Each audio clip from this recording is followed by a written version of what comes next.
Hello, everyone. Welcome to another Blue Guardian trader interview. Today, we're joined by Alex, who has made over $9,000 with Blue Guardian so far. And we're going to chat to him a little bit today about his journey. He's here with his translator because he's not so great with English. So he's just going to be translating for us. Welcome, Alex. Thank you for being here with us. So I just wanted to ask you to start off, what got you started on the journey of trading? And did you start right away with trading Forex or did you start somewhere else? He started with cryptocurrencies, and about 1.5 years ago, he switched to Forex because there are fewer manipulations, more stability and predictability, I would say, and it suits him better. Okay. And what was your journey like when you were trading Forex? So you said you found it to be much more stable. How long did it take you to sort of start to see profitability with trading Forex? Since he started, it took him up to 7 months until he could see any kind of profit because before that he was only making like zero. But before he started with Forex, he already had some experience with the cryptocurrencies, so he only needed to adjust his strategy and his understanding of the market for a Forex index. So would you say that your previous experience in trading crypto played a big role in being able to trade the Forex market so effectively? Да, да. Yeah, it definitely helped him because like he has a basic understanding of like time frames and so on. So the difference between cryptocurrencies and the forex is the time frame window, I would say, because as he said that at the forex 4 hours time frame is already a huge one. Within this cryptocurrency, he could had the weekly time frames and so on. So in the 6 months journey that it took him to start getting profitable, did he have any kinds of struggles with getting funded? Did he lose and fail prop firm evaluations? How did he deal with that? He said that he actually found his own way to discipline himself because he understands that although he had some losses, the trading, especially on forex, is like a marathon, not a sprint run. Hence, he had to be disciplined and not to let him go into this courage and try to outplay the system. Right. I also wanted to ask about prop firms. With crypto, there aren't really any prop firms. Would you say that trading Forex with prop firms is a big part of the reason that you started to see profitability? He claims that there are some prop firmas who is dealing with the cryptocurrencies. However, if it comes to forex trading, it helped him not to lose a lot of money by buying a lot of not a lot of but fewer prop firms and complete the trading with the help of them. Would you agree that trading with prop firms played a big role in the success that you've found so far in trading, just because of the rules and those kinds of things? Да, конечно. Yeah, sure. Yeah, I think a lot of people find that prop firms end up giving traders a lot of structure around their trading.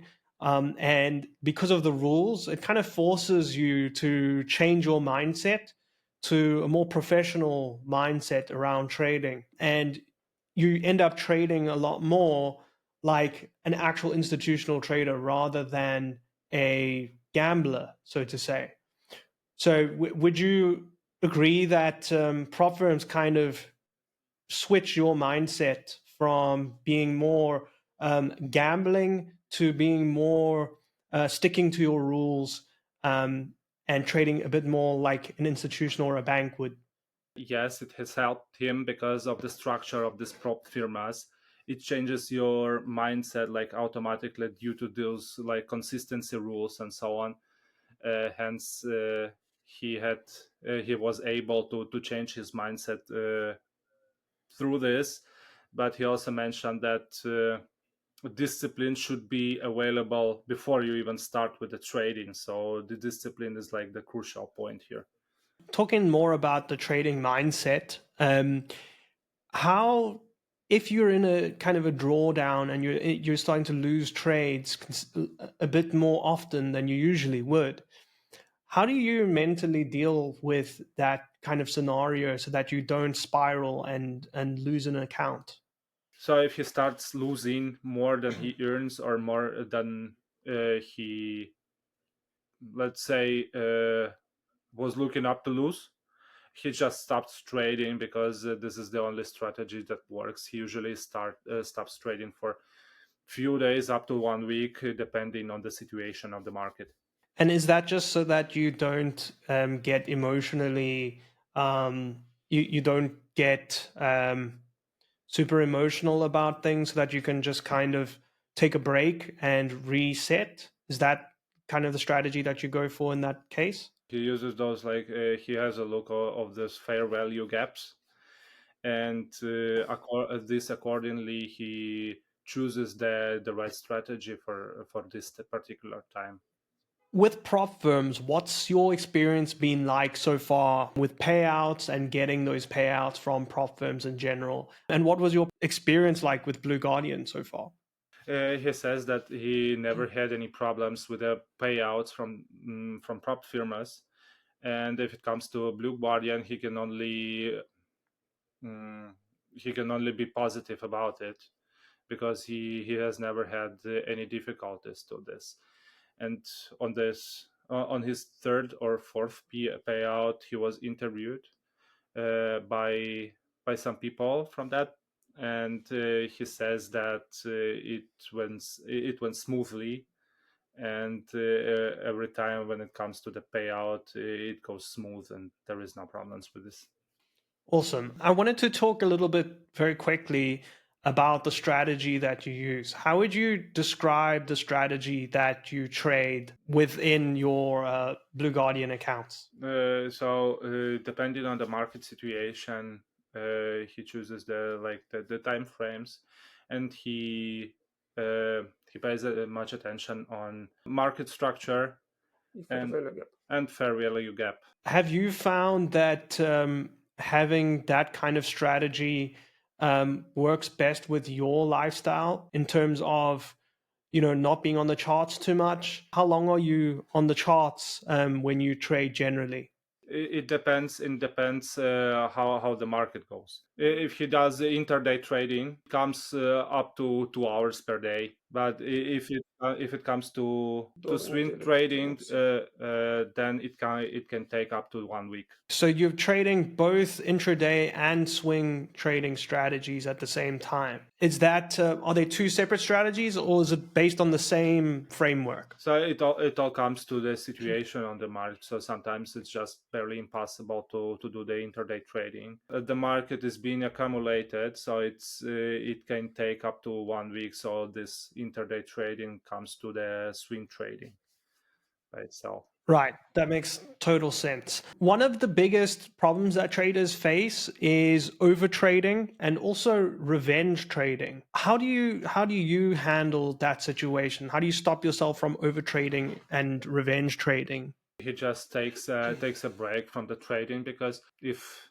we come to the situation that our strategy doesn't work, it means that the situation on the market is not the best for our strategies. Hence is the best way to deal with this is just to take a break from trading, to have a rest from it, to analyze maybe something different.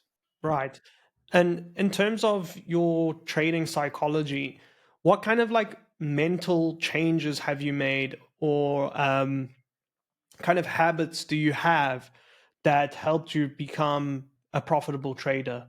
So trading has learned him to keep his emotions under control, to be more disciplined, because, as he said at the beginning, it is the long run. So it's not a rapid kind of gambling stuff. It's the long run. It has to be viewed as a business, not as a like a short gambling strategy or so on. So, and sometimes the market is just being too aggressive. So you cannot like react aggressively to this, otherwise you will just be losing all the profit you made or you could have made. What kind of mistakes do you see new traders making super often that you would advise against? So one of the first and main points is that the newbies are doing over trading. So they're trying to open more deals that they can handle. And the second one is to try to make your own right above the right of the market. Market has always right, so that's why the newbies have to refuse on the idea that they can be more right, I would say, than the market is. Forcing trades, I think, is probably one of the biggest things that new traders do. Is they try to make trades happen where there are no trades to happen. The market isn't in their favor, and the trend isn't in their favor.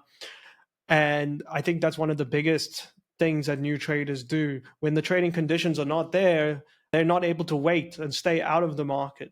So they kind of create trades where there are no trades. That being said, there's a lot of people that give really bad advice for trading on the internet. What would you, as someone who's already made money trading with prop firms, what would your advice be to somebody starting out? He says that just to like the first and the main thing is just to be disciplined always, and the second thing, which is not less important, I would say, is the risk management. In terms of your learning and getting started with trading, what was your most valuable resource that you had when you were learning trading? Whether it be a specific book or a channel on YouTube or someone that you follow, where did you learn the most about trading that impacted your trading the most? So if it comes to the book, he could recommend Welcome to Tilt by Victor Modulat and The Disciplined Trader by Mark Douglas. Okay. And after that, you could be able to find your own strategy.